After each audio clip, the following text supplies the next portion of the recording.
গ্রামের নাম শান্তিপুর। সেই গ্রামেরই এক সাধারণ তরুণ আকাশ।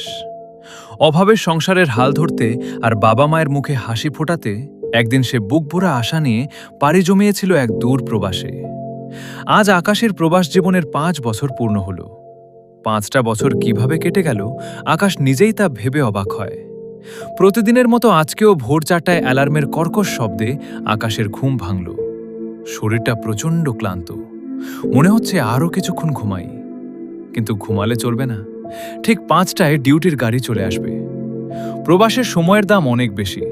এখানে ১ মিনিট দেরি মানেই অনেক বড় ক্ষতি। তাড়াহুড়ো করে তৈরি হয়ে কোনো মতে দুটো মুখে গুজে আকাশ ছুটে গেল কর্মক্ষেত্রের দিকে। ডাস্ট আর প্রচণ্ড গরমের মধ্যে একটানা ১২ ঘন্টা হাড়ভাঙা খাটুনি।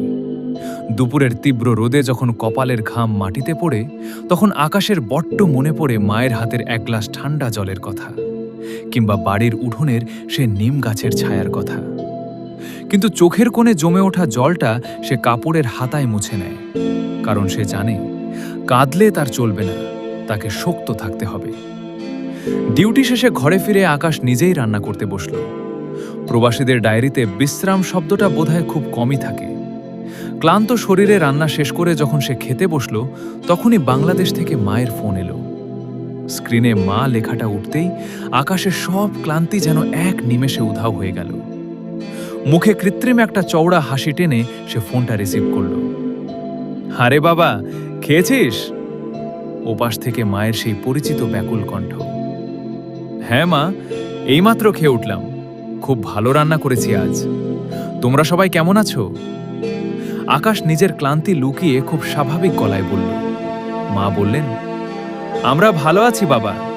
তোর ছোট বোনের বিয়ের কথাবার্তা এগোচ্ছে, আর তোর বাবা বলছিল সামনের মাসে ঘরের ছাদটার কাজ ধরলে ভালো হতো। আকাশ এক মুহূর্তও দ্বিধা না করে বলল, কোনো চিন্তা করো না মা, আমি সামনের সপ্তাহেই টাকা পাঠিয়ে দেব। তোমরা ধুমধাম করে বোনের বিয়ের ব্যবস্থা করো। মা খুশিতে। আকাশের ডায়েরির শেষ পাতায় লেখা সেই স্বপ্নটার পরের লাইনগুলো ছিল ঠিক এই রকম। পরের বছর ঠিক সময় মতোই আকাশ তার সুটকেস গুছিয়ে দেশের উদ্দেশ্যে রওনা দিল। বিমানবন্দরে যখন সে পা রাখল, তখন তার বুকের ভেতরটা এক অদ্ভুত আনন্দে কাঁপছিল।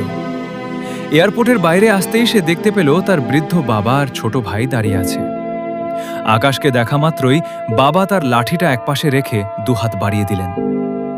দীর্ঘ ৬ বছর পর বাবার সেই চওড়া বুকের উষ্ণতা আর মায়ের তৈরি পিঠার চেনা সুবাস আকাশকে মনে করিয়ে দিল। এতদিনের সব হাড়ভাঙা খাটুনি, সব একাকিত্ব আর চোখের জল আজ এক নিমেষে সার্থক হয়েছে। কারণ প্রবাসীর জীবনের সবচেয়ে সুন্দর লাইনটি আসলে কোনো দূর দেশে সে লেখা হয় না, সেটি লেখা হয় নিজের চেনা মাটিতে প্রিয়জনদের হাসি মুখের মাঝে।